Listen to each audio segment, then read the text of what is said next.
Hi, here I am again. My name is Barbara Christensen. I'm a Wiley School parent. I'm the Wiley School PTA president, and I'm also a member of Keep Urbana Neighborhood Schools, the Facebook page. I welcome you to join us. Oh, I'm sorry. My address is 706 East Michigan Avenue in Urbana, 1 block away from Wiley. I, too, moved there to be within walking distance to my school. I'm here to talk about another aspect of things that will be affected if a school is closed. The AYP.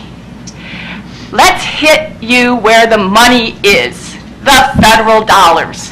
What's going to happen if we move the kids around, are on buses more, as we just heard, have larger classrooms, are not within walking distance, they're not necessarily with the friends in their neighborhood? It's going to affect everything. We know what happens. We saw with the high school what had to happen when the AYPs weren't met. You had to hire somebody to figure out how to fix what was wrong. If we close an elementary school, do we want to pay to fix something that isn't wrong now? I come from Wiley. We have been a Spotlight school for the last 4 of 5 years. The year we weren't Spotlight, we had academic improvement recognition. You want to close that school, an incredibly successful school? Doesn't make sense to me.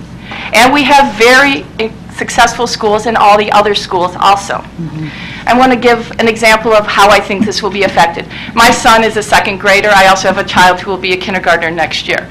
My second grader has had excellent teachers. He has an extraordinary teacher this year.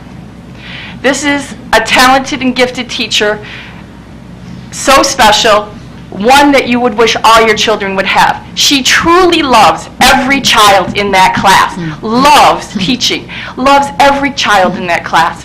She doesn't just call me when there's a problem, she calls me when there's an achievement. I talk to her constantly. I also feel that I can call her anytime when I feel something is going wrong or something is going right, or we need help, or there's a conflict with another child, and she's always there. She's extraordinary. Okay, second graders can have 28 kids in their class. We only have 24 kids in this class.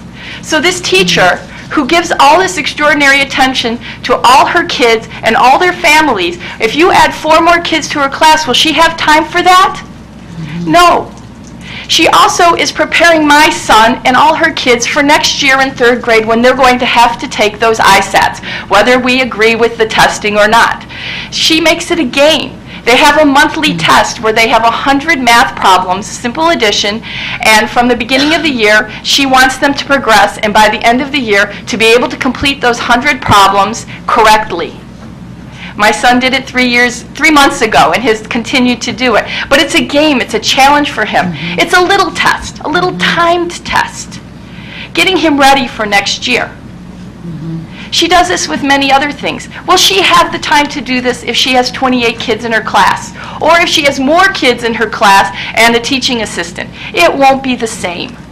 It just won't be the same. And it won't be the same if we have 30 kids in our 4th grade and 5th grade classes. And it won't be the same in kindergarten if we have reached the limit of 22, or in 1st grade if we reach the limit of 25. It's not going to be the same. And are we ready to pay for the consequences when we don't make our AYPs? And we all know that in the future the AYPs are going to be tougher and tougher. And are we going to meet those deadlines of 2014 or 2014 to have all of our kids meet the expectations, the proficiency of reading and math? And those are only, I don't consider them to be the ultimate of what our kids should be achieving. We have heard about arts. That's very important.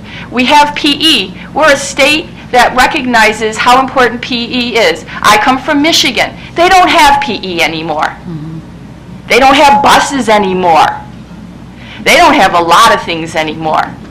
They're a lot worse shape than we are, obviously. Michigan has problems.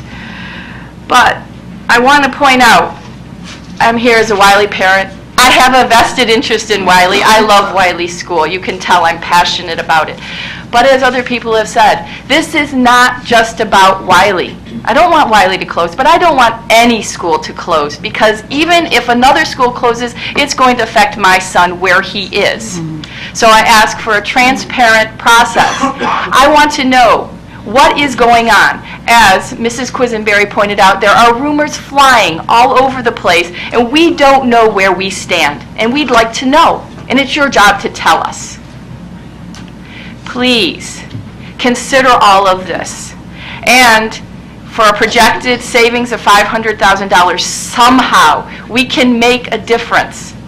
This is so important. Our children, we keep being told education is important. Our children are our future. The future is now. And let's protect them. And let's protect all the children in all of our schools. Thank you. Thank you.